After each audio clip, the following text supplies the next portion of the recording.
We hear a lot of perspectives on the Mankind podcast. Inclusion of a guest is not an endorsement of their views, and the opinions expressed here do not always represent the mission or values of the Mankind Project USA. What if your relationship isn't just you and your partner? What if there's something else there, something alive, something you're both responsible for, a third entity? I certainly wasn't taught to think about relationship in this way. I grew up believing it was me versus them. Today, I sit down with Rich and Laurie Riedman, who've been leaders in couples work for over 30 years and who have guided hundreds of couples through exactly this kind of shift. They teach that every relationship has three parts: you, your partner, and the relationship itself. And when that third place is strong, when that container is solid, it can hold conflict and growth and difference and even pain, because that also comes. When it's weak, everything is personal. Every disagreement is a threat. Every moment of disconnection feels like something is breaking. In this conversation, we explore what it really takes to build that third entity, the relationship, to strengthen it, to care for it, and use it as a place where both you and your partner can grow. We talk about why relationships get harder over time sometimes, what happens when the chemistry fades, and how to move from me versus you into something far more powerful, us working on what's between us, about conscious relationship and real engagement. Welcome to the Mankind Podcast.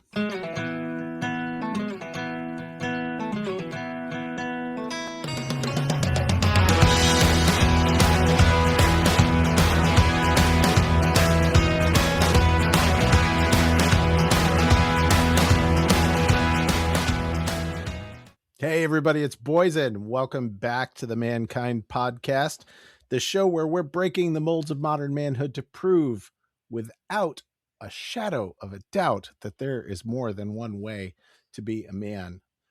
And today I get to hang out with a couple of folks, Rich and Laurie Riedman, who have been in the, in the MKP space and women within space and couples work space for like 3 decades. So you think it's impressive when I talk about having been around men's work for 20 years. Here's folks who have been around couples work for 30 years.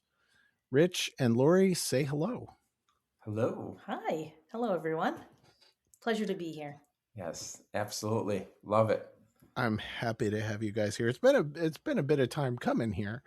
Let me tell you a little bit more about them. Rich and Laurie Riedman have been doing couples work for 30 years and leading a couples weekend, which we're going to be talking quite a bit about, for the past 20 years. They were trained and certified to lead a couples weekend by the founders of the Mankind Project and Women Within, Rich and Char Tosi. They bring to this work techniques and practices from the over 20 relationship workshops they have attended so that you don't have to, including Harville Hendrick, the Gottman Institute, Sue Johnston, EFT, Evia Perakos, Mindful Couples, LoveWorks, Attachment Theory, and many others. Rich has been a leader in men's groups and staffed Mankind Project trainings, the New Warrior Training Adventure, for over 30 years. He's a business owner and a part-time beekeeper. Yes, and I've had Riedman honey. There's a whole other branch. Laurie is a relationship and personal mindfulness coach, a writer, and an author. She's published her memoir, Diamonds in the Dirt, Stories from a Junkyard Girl, and has had essays published in literary journals and anthologies. Rich and Laurie are active in many non-profit organizations in the Rochester community where they live, and they were recently honored by the Rochester Community Foundation for their philanthropic efforts. And that was out in the check-in, our last episode of the newsletter for the Mankind Project. So guys, thank you for being here with me today. Oh, I did the thing. I did the guys thing. Hi, folks. Thank you for being with me. So let's start with, let's start with going way, way back. So you've got 20 years leading a couples weekend and 30 years doing personal growth work. Mhm. What was the problem that got you guys into doing couples work? Let's start with the problem, shall we? Well, Well, and originally we would say pointing at each other, yeah, which is Yes. what most couples do. The problem is with him, and then he would say, the problems with her.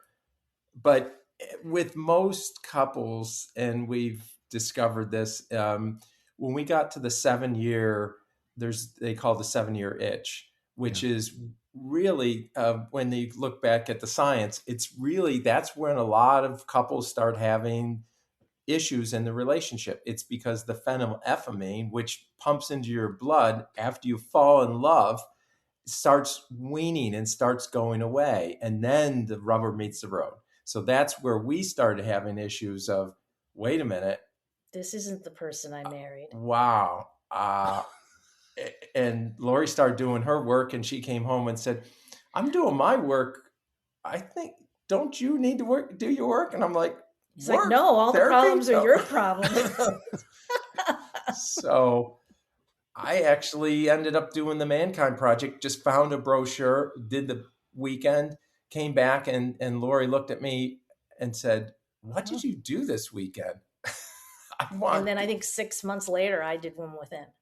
I And- had been Wow. doing a lot of therapy to heal myself, and so that's kind of how our self discovery work occurred. And then Rich was talking about the phenylethylamine, which is actual chemical that we produce when we're in infatuation or when we're in love.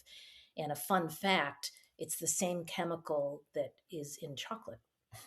You'd have to eat a lot of chocolate to get the same levels of when you're in love, but I'm sure a lot of people like myself have tried.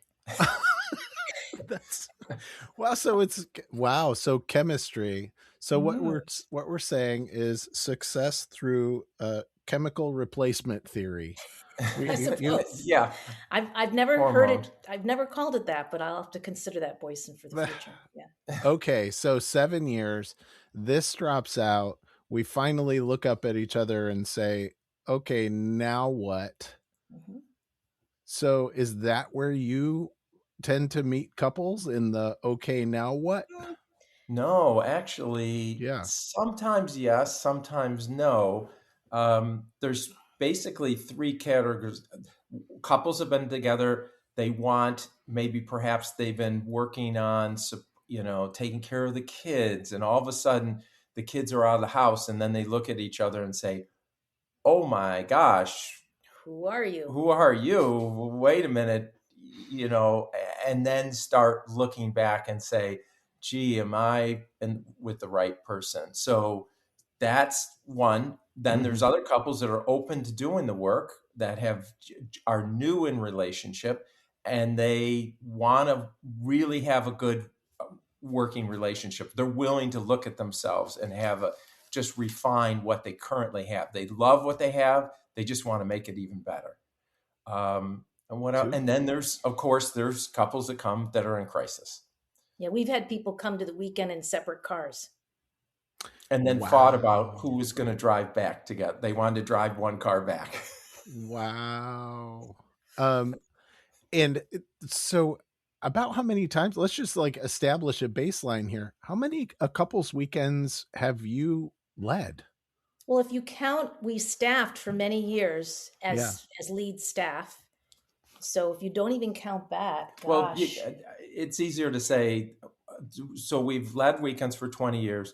We're averaging about one a year. And then over the past we've done 2 4 or 3. or 5 years, we averaged two a year. Yeah. So we've upped the 10. Yeah. So you figure whatever, 20, 40. And then we staffed quite a bit with Rich and Shar, because one, who the hell wouldn't?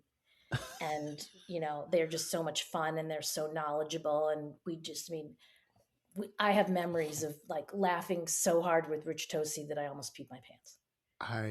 So funny. And we just always just had such a joyful time together. So we staffed every time they asked. And, even if they didn't, we'd say, do you need staff? So just so we could be with them. That's awesome. So Yeah. you listeners out there, and some of you I know by name, some of you I know where you're sitting, some of you I know what your relationships look like or what your marriages look like. I'm talking to you. You may be in one of these three buckets. So now we have a couple in one of these three buckets. Uh, this is awesome. We want to do even better. Mm-hmm. Wait a minute, who is this? Or, oh shit, this ship is about to sink. Mm-hmm. What are they coming into the couples weekend kind of hoping for? And then what is it that you're saying? Here's what we're going to bring to you. Mm-hmm. So basically, let's go back to the philosophy, the values. Yeah, Great. sure. Yeah. So the Good place to start. the philosophy of the weekend is basically that we believe the weekend is there's three entities in a relationship. Each of you and your relationship being a separate entity unto itself. Mm. And we believe that having a strong it's essential to have a strong container of the relationship being a container, which because each one of you bring in your past experiences and your past beliefs, and you bring that into the relationship. And if the relationship is strong enough, it can hold that volatility of those differences that are brought together, and the alchemy that's produced from those differences become we each can become better individuals. So we believe the relationship is the quintessential container upon which you can develop and become a better person. So, so that's our philosophy. So we help couples with tools to develop that container, build a strong container, and that the realization is that will help both of them become better individuals and more healthier relationships. Because who Nice. better to help us become all of who we can be than the person that loves us and cares for us? So if you can create a mechanism in your relationship, a strong container that can hold that growth, because we all know that growth is not easy, especially people listening to this podcast know that very Yes. well. And that to grow is to change and to transform, and it's not always easy. And then when you have two people trying to do their work, it doesn't align all the time. There may be times when one of you is in a very raw or vulnerable place doing your own work, but it still means you're in a relationship, your partner may still need you, but there's a way within the work that we teach to recognize that, to ask for what you need with kindness and compassion, to perhaps see your partner in those vulnerable times as the vulnerable person and not that they're being too needy or not listening to you or abandoning you. And then being able to, using those tools, recognize that and manage that. Because oftentimes, when we're in difficulty or conflict, it's often because we each have our own needs, but we're not recognizing or can be in a place of curiosity or vulnerability. And it's hard to let someone see you in those places. Yeah. Yeah, for sure. So I think that reflecting back, even this very first thing can be a stretch if you're really in the shit of your relationship to acknowledge that there is this third thing. Yeah. Because when it's hard for me, when it's hard, or when I witness, it's never hard for me. My relationship's perfect. Could we get your partner on the line? Yes, I'll call Kendra in and we'll just I'm do it teasing. right here live. That there is a third thing, because I'm so caught up in my stuff and I'm so caught up in, her stuff and what am I going to do about it? And how am I going to that I can ignore that there's this third entity, that there's this separate thing that we are both committed to, that we are both nurturing, that we are both trying to build and work with. So I think even that's a level of commitment, right? So listeners, do you recognize that there's this third thing that you're actually working on, consciously or unconsciously, in shadow or on purpose, out in the world? Yeah, that's great. what has and then in the work, so okay, now we recognize that here's the philosophy, we recognize that we're going to give tools and teachings. What does it look like to get into it? I mean, I don't know, is it a big mystery like the New Warrior Training Adventure or One Within? We certainly create a safe container for people to do this work together, and it definitely is not an MKP weekend or a Woman Within weekend for obvious reasons.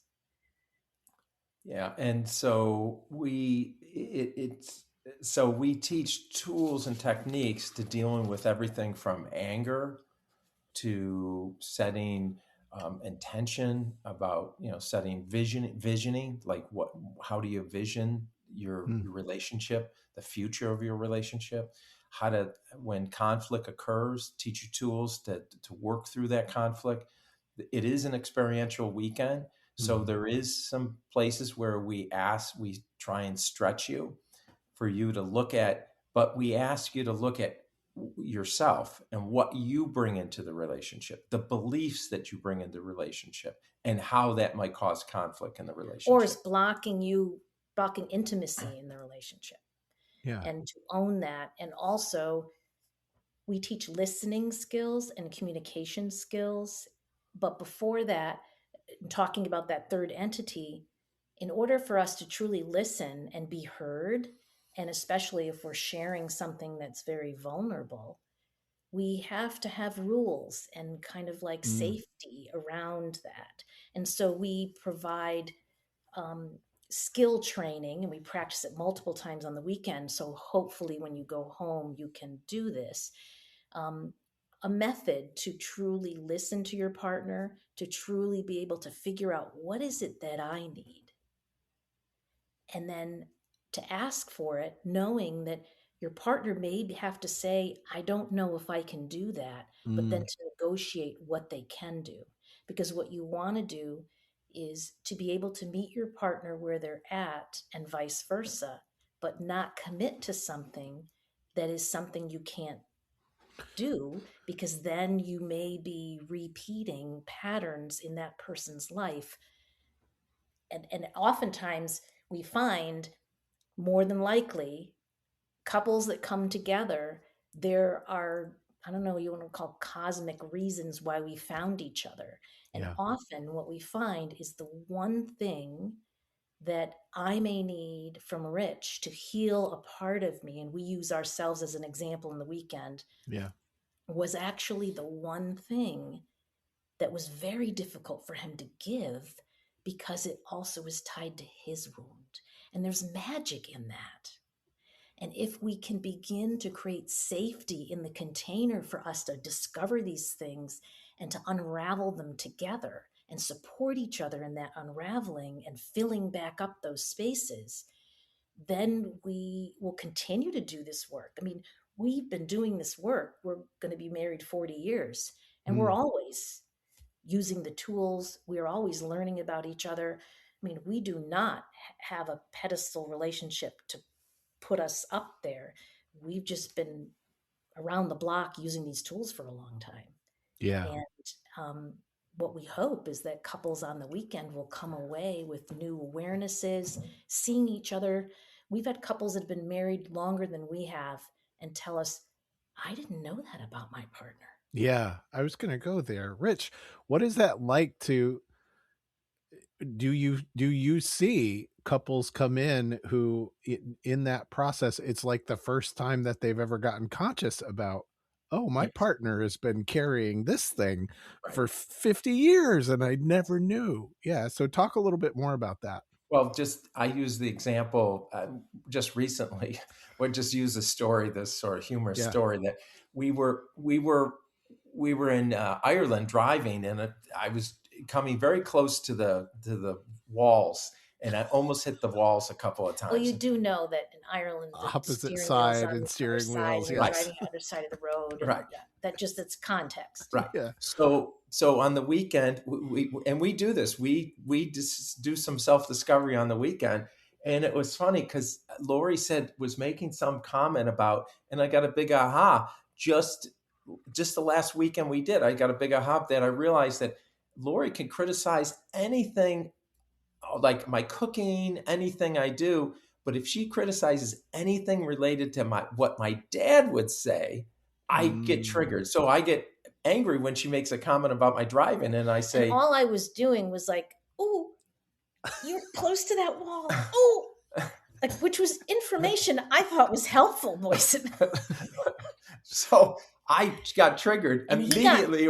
Said, "Well, then maybe you can drive." He got all sassy. Yes. So the self-discovery was, oh my God, if she makes a comment about something my dad would, he make a comment about my driving or painting or doing anything like that, I get triggered. Yeah. But then when I realized it just totally took the energy out. So when we were just driving in another country just last week, and she made comments, I was like, oh, thank you. That's good information. I didn't get triggered anymore. But it was not until I discovered that, dug deep to figure out, oh my God, there's no need for me. But I had to own it. I had to own it and what I brought into the relationship. What you and brought. in doing so, transformed our interaction in that particular And case. for me to Thank you. recognize that he wasn't getting that way or getting, annoyed or triggered because it wasn't anything I was really doing, I was able to pause and breathe, when he turns to me and says, well, why don't you drive? I just kind of pause and breathe because I can recognize with the information he shared with me, this isn't about me. Yeah. But what I didn't do, which some couples think they need to do, is I didn't turn to him and say, that's really about your dad, How do you think that would have worked, Boysen? It works really well when I do it. I mean. So that's another thing we teach on the weekend is, we may have insights into our partner that may be true. How often can someone in your men's group see something that you can't see? When you know someone really well, you see the patterns that maybe we can't see. But what we teach on the workshop and in the coaching that I do is to use curiosity as your guide. If you have information to share, you have to find, what is the T's? The T's. We teach this on the weekend. The 4 T's of communications, which is tone, timing, territory, truth, and time. So I'll explain those. Tone is making sure that when you're communicating something, that you convey safety, you're conveying something, to be aware of your tone, of what your approach. Timing is make sure your partner isn't triggered, make sure your partner can hear you. Okay, territory is very important too. Territory is we learned this one with our dance that we did. Yeah. Okay. So if there's an issue, let's just say, for example, if there's an issue, you're having some conflict as to frequency of sexual interaction, sex, what you should be aware of, don't bring that up in the bedroom. Okay. Don't bring that up. Discuss that while you're on a walk, or discuss that when you're driving. Something that's non-conflict. Just like if finance is an issue, you don't bring up, put the bill in front of your partner and say, gee, we need to discuss this, or we need to look at how much we're spending here. It's not the time to do it or after you've gotten the bill and you've freaked out at your partner, like you want to have the right territory, time, and tone. Right. So make sure the territory is very important. And the last thing is truth, is speak from truth statements, I statements. I'm feeling very angry about blah, blah, blah, and then discuss it. And once again, as Laurie mentioned, curiosity, is a really great guide. Yes. So, and maybe it's important to say, in the context of relationship, an I statement doesn't mean to say, well, I think you're being a jerk. Exactly. Yes, thank you. Thank you for that clarification. Thanks for clarifying that. About this. And I just, my wife and I have decided that we should have a big fight, and that's in quotation marks, a big fight about where we park at the gym pretty much every day. So we just get that out as soon as we leave the driveway of our house. We're like, are we going to have a big fight about where we park at the gym today? Yeah, that would be fun. Let's do that. So that by the time we arrive, we've already kind of worked through where we Right. like There you the go. whole thing. Yes. A good Driving. tip there too is when you do have little arguments or things like that, don't try and win. Yes. You know, Great. instead of it me versus you, it's Yeah. us versus the issue. Good. Say more about that. I think that's a super important thing. It's a good reframe. It's too often in relationship we point fingers at each other. One, often before we've done our own self-exploration to see what's our part of this. That's why the I statement is kind of important, because I teach in a lot of my coaching mindfulness to take pauses so that you can regulate, and then you can truly be curious without the judgments that are flying. So the us versus, you know, the issue versus you versus me, it's too easy to do you versus me, to see things that way. But when you level it up to what is this conflict really about, and then you're on the same team dealing with it as an issue together. Yes. So if parking is an issue, instead of where she thinks you should park or where you think you should park, you just say, hey, parking is a challenge. How could we as a team manage this better? Nice. That parking is a wonderfully trivial example, and I'll go to a much more difficult one, which I think is true for a lot of couples: money. And I recognize that in my marriage, and if listeners know this, Kendra and I have been married 20 years. Congratulations. We're in our 22nd year together and married 20 years. So, and it hasn't been all that many years since we discovered how to work money as something out there that is a problem or a goal, right? The goal setting has really, and thank God for Kendra. Kendra has really brought this in, right? It used to be really easy to blame or get on each other or da da da da da. You're doing this, you're doing that, you're doing this, you're doing that. Now we're like, okay, what's out there? What's out there is what we both want, what we're both committed to, work the problem. And since we've realigned that, and it's again another 3 thing, right? It's like there's me, there's you, there's it. Right. And let's work the it. Yeah. Cool. It's a good way of reframing. So we're not taking things so personally. Right. So- And there's also, do you want to talk about the other tip? We had some other things that we had put down to make sure we brought is we talk about this. There's a 5-to-1 ratio. Gottman talks about it a lot, which is the 5-to-1 for every, if you happen to have, you need 5 positives to equal 1 negative in terms of interaction. So just to be aware of that on a daily basis, or, you know, to be aware of your interactions, that you're doing those 5 positive things. That might be compliments, that might be giving them acknowledgement. You know, letting them know that you care about them. You know, so it's 5-to-1 for every 5, you know, for a negative. So if there's negative interaction, you need to work even harder to kind of negate that. To negate that. But part of that is, and we spend a lot of time on the weekend around this, is creating connection. Creating a safe container is to have a solid, safe connection. And we call them rituals, but we try and offer people a variety of ways to stay connected in this busy life that we have. Good. Do you have a few that you could throw there's out there? So many things. And so research shows that if you can do these 4 things in your relationship, it will be easier for you to handle conflict. You'll be more regulated. You'll be more connected so that when the conflict happens, you can be more curious and you're not automatically going to judgment or self-protection. Yeah. And they are, Yeah. we've recently been experimenting with this, and it can be scary for some couples. We've introduced this on the weekend we just had. It's called eye gazing. Okay. So one of them is to eye gaze at least 4 minutes a day.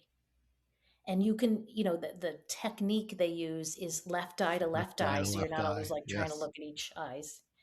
And no other agenda. Just breathe together. Set your timer on your phone so you're not looking at it. And try and be aware of your breathing. Sync up your breathing It as well. can naturally occur, but it's amazing the connection. I mean, what is it? Khalil Gibran said the eyes are the window to the soul. Yes. How often in a busy day do you look into your partner's eyes? Even for 30 seconds. So that's one ritual. Great. Second one is to have some kind of physical touch, not sexual touch, 4 times in a day. So the way we try and do it is before we wake up in the morning, as long as one of us isn't rushing out, just having a moment of a cuddle in bed. Just maybe it's my leg reaches out to his leg, just some kind of touch. Then before we separate, having a little kiss or just a hug, some kind of that. When we come back, a little connection physically, and then before we go to bed. So those are just 4 times of the day that are pretty easy to incorporate this. If you can do this for more, bonus points. It's because physical touch does so much for our amygdala and for, and of course the love languages, there are people that physical touch isn't their thing. And quite frankly, that was one of our challenges. I'm a victim of sexual abuse, so physical touch has always been difficult for me. I married someone who needed it. So there's no mystery in that. But I've learned the difference between it being sexual touch and just safety Connection. Yeah. Yeah. and that's helped rewire my brain. Yeah. So some people will resist it saying, oh, I don't like touching. Well, we'd ask people to be aware of what feelings they have around that and do just try it out. And also touch creates oxytocin. So cuddle hormone, right? So that's the thing is when you do give each other a hug, have it a longer hug. Like I think they say 30 seconds. It seems like a long time. But... Right, 30, 40 seconds. 20 to 30 seconds. Yes, yes. Okay, so there's 2, eye gazing, touch. And then the other one is gratitude. So we heard this on a course we took, and it kind of sounds weird, but I think it makes sense. Get a journal that is one journal. It could be something nice you pick up on vacation or you just pick one out. Leave it on your toilet seat down, of course, in your bathroom that you both use. Yep. And just once a day, maybe when you're visiting the bathroom, it'll be sitting there and you have to pick it up to use the bathroom. Write one thing of gratitude to your partner in the journal. Close it, close the lid, put it on top. Then when your partner goes in, they just do it once. He puts it in the bathroom because we all visit the bathroom at least once a day. Because we're all there. And it's a trigger to remember to do it. Yes. I thought that was kind of interesting. If you have another mechanism that works for the two of you, maybe you keep a journal by the coffee maker. Yep. Or somewhere in the house that you always visit. And you don't keep tabs. You don't say to your partner, gee, I've written in there 3 times. I haven't seen you write anything. You just do it out of gratitude and share it. And then also read it when you're in there. So that's one thing, gratitude. Some people like to share gratitudes before they go to bed. You can combine that with eye gazing, maybe share something you appreciated about your partner. And we encourage people to find something that's about your partner, not always something they've done. Great. We want to recognize their partner being a human being, not a beingness rather than a doingness. Yes. Yeah.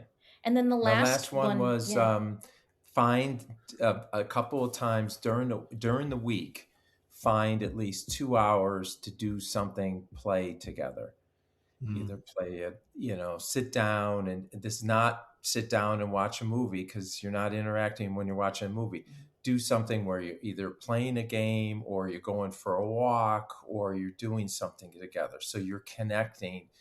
And it might be, just a small, just take a walk for an Put hour on or a two. good song and dance in the kitchen. Like, Right. Just some type of fun.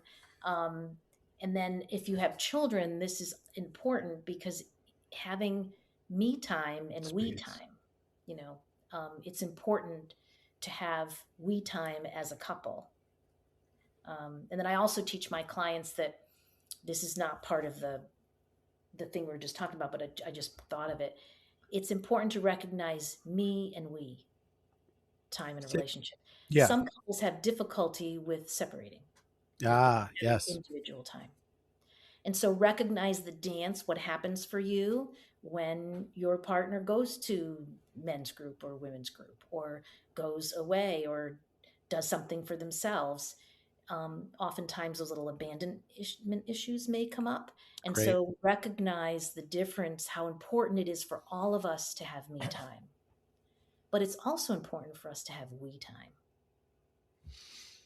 There's a great frame. Yeah, there's a great framing in there too. And that's something that, yes, as a guy who's been involved in the Mankind Project for 20 years, that's an issue. Yes. That can be an issue. You're going away on a weekend again. Yeah. Kind of thing. And trying to find ways to, for Kendra, or when Kendra goes away to do, to go to conferences or do whatever.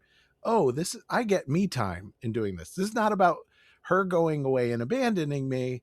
This is about she's going away and I get me time to do something different. Yes, exactly. Right. Yep. It's, again, reframing it. That's a great example. Right. Yeah. So was there some other things we had? We had some, so go ahead. So the other thing we had is understanding that the whole concept of emotional bid.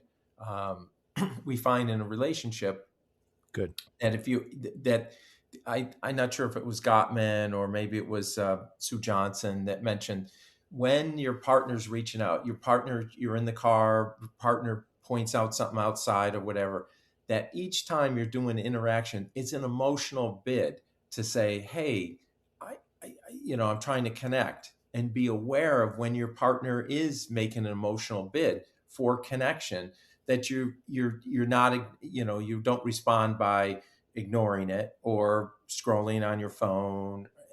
So turn towards, not away from the bid. But oftentimes we don't recognize that we're turning away by what we're doing.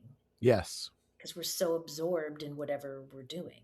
Yes. So this is a tough dance to change, but I think with awareness, we can change it. And I have found for myself, getting rid of this as often as possible helps. Yeah. You didn't get to see it. So now I'm going to out that, because I think that's also really something that in the time that you have been doing this work, the entire society has transformed because of these little computers that we all carry around now. And it's gotten worse and worse and worse. Like, I had a device that I think I could send character by character text messages when Kendra and I got together, right? On my little Motorola flip phone that I had. But it's so much easier now for all of us, everybody in the family and in my relationship, right? For us to be on this thing rather than with each other. Have you guys had to face that in the work? And what do you do for couples? What do you ask couples to do about that? Well, one thing that we do now, this is to say you can use, there are apps on your phone that we sometimes recommend. There's also cards and things one of the things a tool that we use is there's apps. And like one we like to use is called the Gottman card deck. It's also free. That's why we recommend it. So cool. There's lots of other similar applications, but the Gottman card deck, basically what you do is you go on there and it gives you suggestions, inquisitive questions.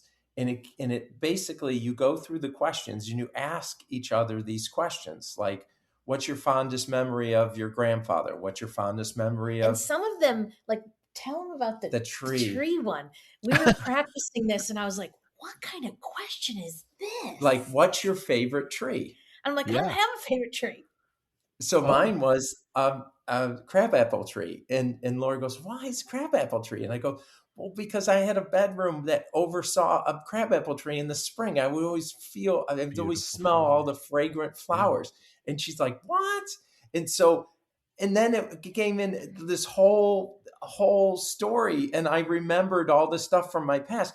And it's really interesting. We do this when we're with couples, with ourselves, when we're on a hike. We'll Yeah. go through it, like all these questions, either use the card deck or use the app on your phone. But what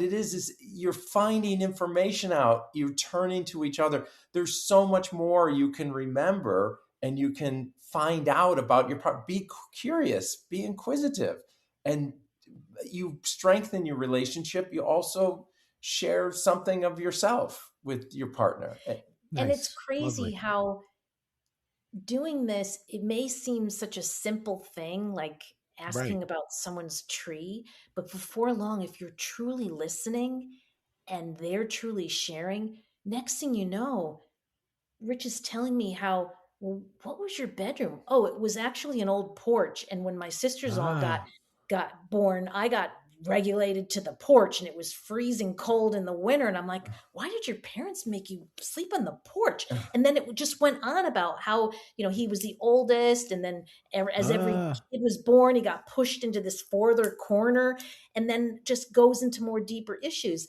And I remember Hmm. there's another technique we teach on the weekend, but Rich and Shar were demonstrating this at a weekend. And Rich said, well, we decided to practice this thing when we were in a pizzeria. And I go, yeah. And he told this whole story how, yeah, well, I think Shar might have told the story, but Shar said, well, what kind of pizza would you like? And then they did this listening exercise, and before, like, within 5 minutes, Rich is crying in the booth about how no one ever asked him what he wanted.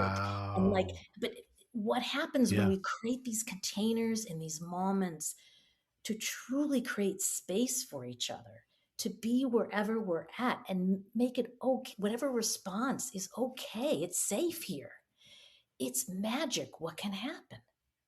Thank you. Thank you. I want to go to so another guy who's been involved in the work for a long time, who facilitated our wedding, Will Flanders. Have you ever met Will Flanders, Rich? I'm Yeah. sure you've staffed with Will Yes, I've Flanders staffed with Will many years ago. many, many years ago. Will Flanders agreed to do our wedding only if we would sit down with him 3 times. And one of the most profound questions he asked, and he turned and looked at me and he said, Boysen, what are you going to do when Kendra becomes her mother? And Kendra, what are you going to do when Boysen becomes his father? So talk about how we bring our parents and those formative relationships into our couples, into our marriages, into our partnerships. Interesting question. Well, we do talk about this. Yeah, on the we do. weekend, yeah. It's the concept of the imago, which is Therapy. Harvo Hendricks, and some of the basis of the origination of the weekend was Harvo Hendricks. I mean, some of the Mechanisms that they built into the weekend. that Rich and Char. So so we've looked into that, and not looked into that, but we've been inquisitive and been aware of what we both bring into the relationship from our past, and how the concept of projection, we're projecting onto our partners those things, and we ask on the weekend, we actually have a process on the weekend to examine that. What projections do we put on a partner, both from our mother, we put mother and father or primary caregivers, Right. onto our partner, and being aware of that. So the exercise allows couples to each of them to become aware of the projections that we put onto our It's an partner. imaging exercise that can get very deep very quickly, and it's designed for us to come to awareness of some things that maybe we weren't even aware. That was an interesting question to be asked, because often we're not even aware that I'm becoming someone's mother or father, and vice versa. But Yeah. we're products of the environment we grew up in. And some of those things are cultural. Yeah. I mean, we have a lot of couples that have come from different countries, different cultures. And so we need to embrace this as part of what they bring into the container, right? Yeah. And be aware of what we bring into the container.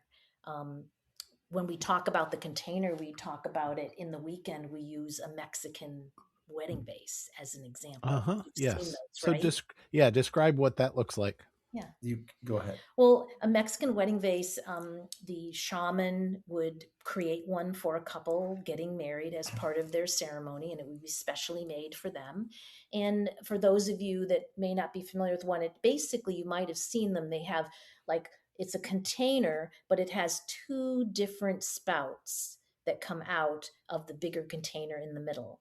And so the idea is it represents just what we were talking about, all those things that from our childhood, our parents, the belief systems from culture and from our family and from the trauma or any experience that we have had. Each of us bring those things into this relationship. And so the Mexican wedding vase is a wonderful symbol that we each, I guess in the ceremony, they each drink out of each side. Ah, But once we agree to be connected with this person, we're agreeing to be connected with all of that. all of them. Yes. Mm-hmm. Very And nice. so instead of looking at it as bad, look at it as what can come from this?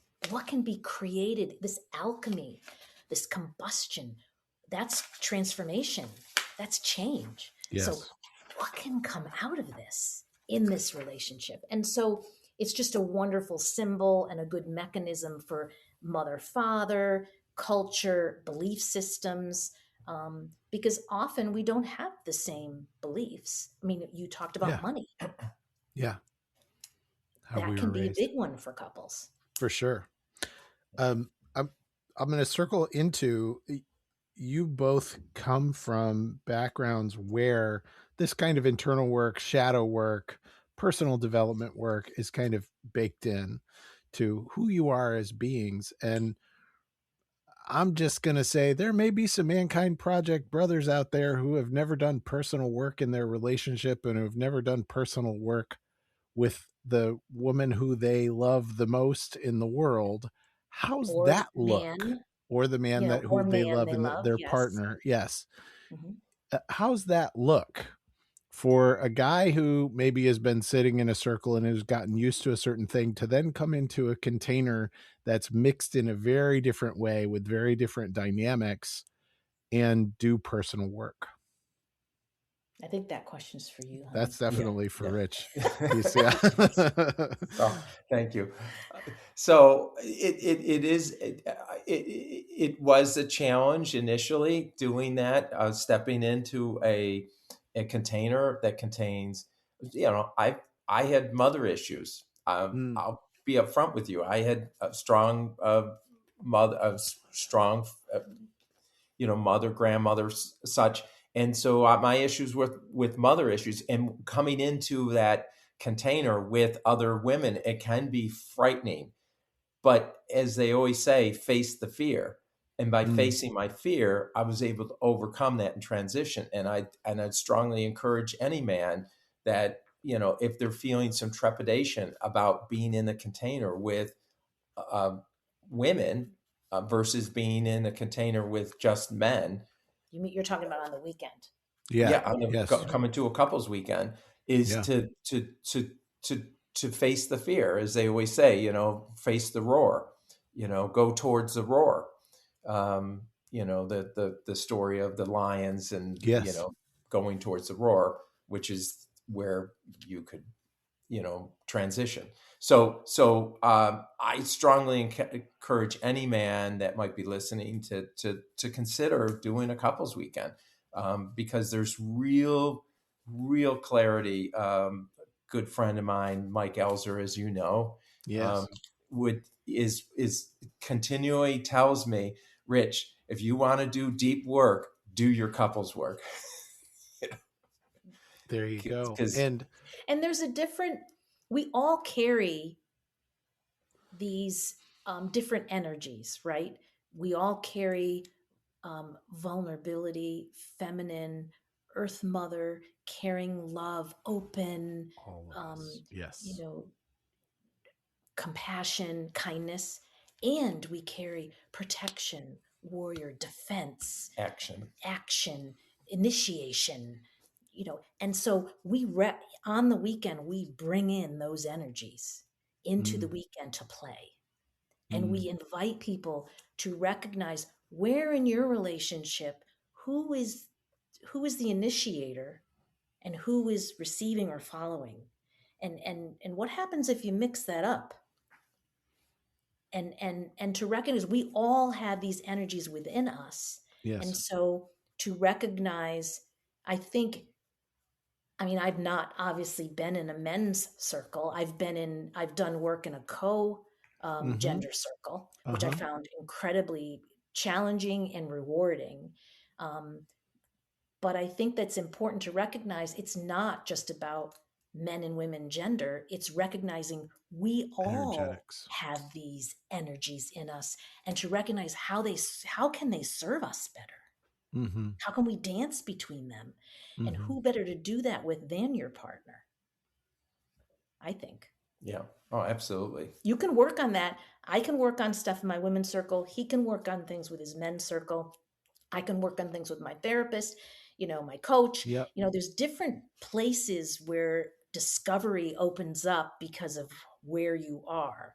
So I can bring the same issue to my women's circle than I can bring to a couple's circle and get different information. Yes. And just so you know, after the couples weekend, we've had numerous encouraged couples circles to be created. And there's numerous couples circles around the US where couples now get together after they've done to continue to practice those tools. And support each other. And support each other, right. So. Boy, how could things look different if we had more couples out there getting together in community and sharing vulnerably? I mean, that's a whole other thing. So we've got this little relationship and me and you in our relationship, but imagine our relationship in relationships. Right. Yeah. Right. Absolutely. Yeah. We say every weekend we do Boysen. It is like pulling teeth to get people to come. And I understand if it's logistics. I mean, it's hard enough for one person in a busy life to take a weekend away. It's really hard for two people, especially if they have family or whatever, to take a weekend away. Logistically, I understand. But there's also a lot of other barriers to doing this work together. And every weekend we turn to each other at the end and we go, and everyone in the room says the same thing. There should be so many more people here doing this work. How different our world would be if we could have these skills. And, I do relationship coaching, and, I do love encouraging people to do this kind of work together. Yes. So you guys you are not the only couples weekend teachers. And so talk a little bit about what's coming up in the short term and kind of what it looks like. How can folks get involved? So if they check out, we're an affiliate, MKP affiliated training. Yes. It's on the website. And then we have a separate link called A Couples Weekend, which lists all the couples weekend. There's three other couples besides ourselves that are blessed to do this. They're blessed to facilitate this work across the country. Down in the South, we basically are in the Northeast. We do travel quite a bit. And then there's a couple in Colorado and then one in Chicago. So we're spread around, and we do numerous weekends per year that we lead. And basically, if couples are interested in doing a weekend, for instance, we're doing one at the end of July 31st to August 2nd. Actually, the Carolinas community, it's going to be an MKP actually sponsored training that we're going to be doing. I believe there's another one in Colorado at the same weekend. And there's one in Texas coming up. Right, one in Texas. So just check out the website, A Couples Weekend. Check out for all the list of couples. And then if you're someplace in the community that's interested in hosting the couples weekend, we've had communities call us and say, hey, we're interested in doing a couples weekend. If there's enough, say 5 to 10, actually more like 7 to 10 couples that you can encourage to do the weekend, we'll come. We'll come. Yeah, we went to California. We've done a couple in Canada. The North Carolina weekend is because people asked us to come. And the other facilitators will do something similar as well. Right. Because we want to spread this.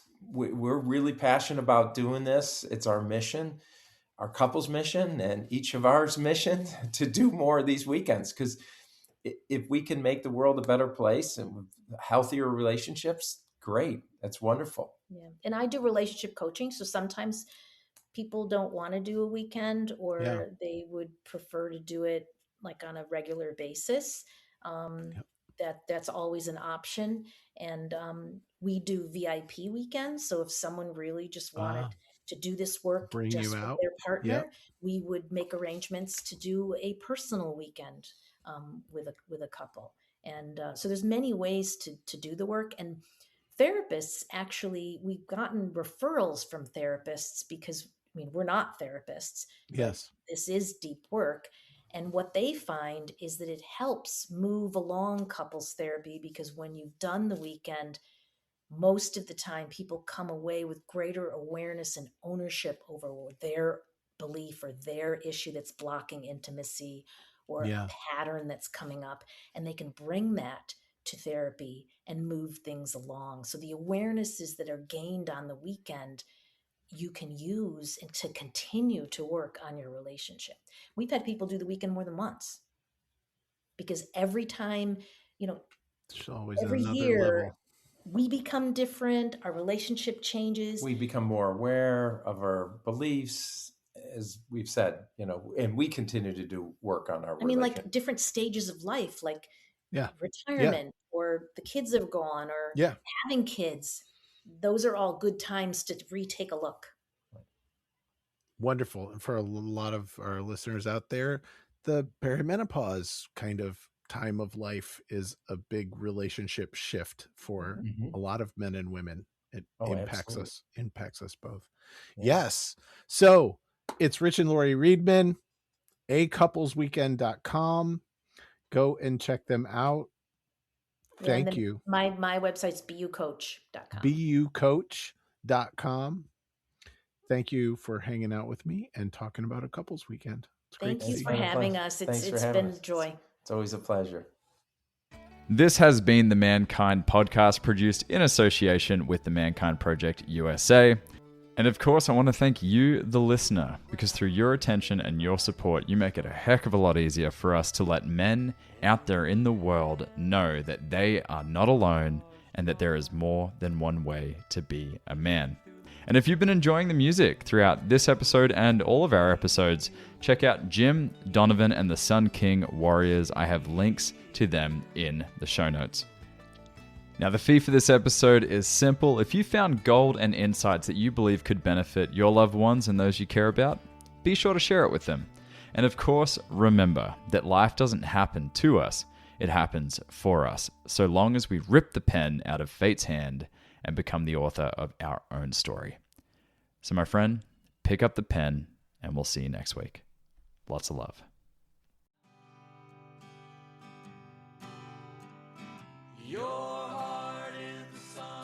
Hey, it's Boysen. On the Mankind Podcast, we've brought some incredible guests on to talk about the importance of doing the work to improve our mental and emotional health. And here's the truth.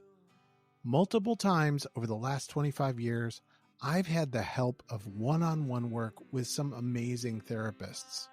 For me, for my wife, for both of us as adoptive parents, and for our kids.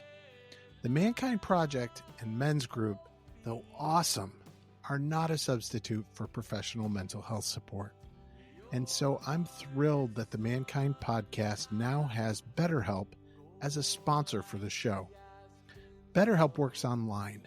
It asks you what you're working on and then matches you for live one-on-one sessions with a licensed therapist, someone trained to work with you, listen, and offer helpful insights.